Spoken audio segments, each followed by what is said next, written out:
Now, my sister was an amazing team captain, and she taught us all how to use social media to reach out to as many people as possible with the NAMI message, and she's going to tell you more about how to do that later today.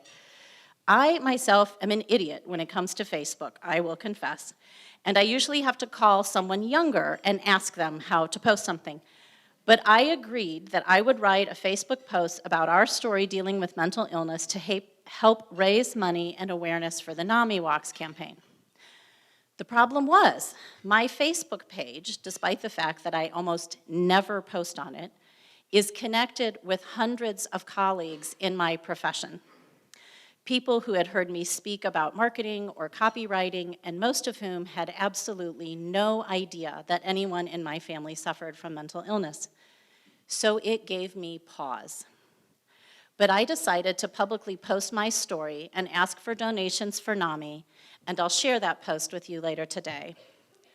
But once I decided to post that story, an amazing thing happened. Within minutes of that post going up, I got a call from a legend in my industry, someone who is well-respected, talented, speaks at every conference, and I see his name come up on our caller ID on my work phone, and I was stunned. You know, it's sort of like the president calling you, right? You're like, oh. And I answered the phone, and the first words he said to me were, "I thought I was the only one." And that led to an hour-long conversation about his son and mine, where we shared our very personal stories dealing with this illness. I was amazed that in an industry of thousands, hundreds of thousands of people, that he truly believed he was the only one who was dealing with a situation like this. And he immediately made a donation to the National Alliance on Mental Illness from that link. And then the next colleague made a donation, and so on until I found myself sitting at my desk with tears streaming down my face. But it didn't stop there. More and more people, some who I had never met, began commenting on my post and sharing their own stories about mental illness, about losing family members to mental illness, and their own stories of mental illness, until we finally all agreed to go out for dinner and share our experiences of trying to work together in this industry and manage our family life in the midst of these very difficult situations. And many of them had never heard of NAMI before. So I shared this amazing resource with them, and it was incredibly healing, and it would not have happened if I had not been willing to break my silence on my Facebook page. And the amazing, open-hearted, vulnerable responses of people on my Facebook page gave me the strength to break the silence in other ways too.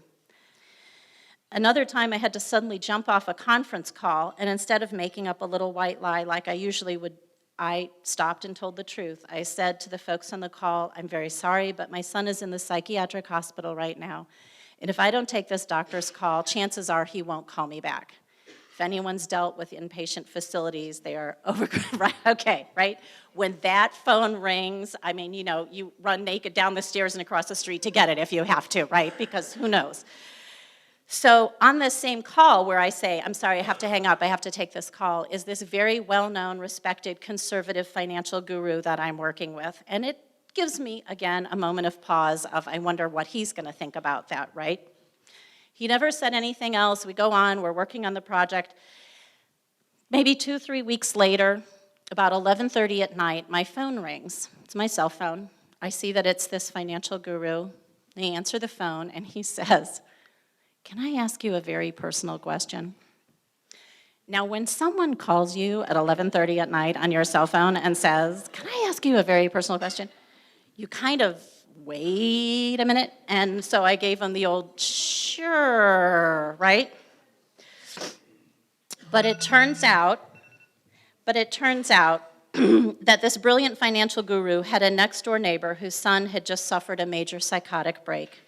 This was a boy that my financial guru friend had known since childhood, and the boy's mother was exhausted and worried and stressed out of her mind. We have all been there.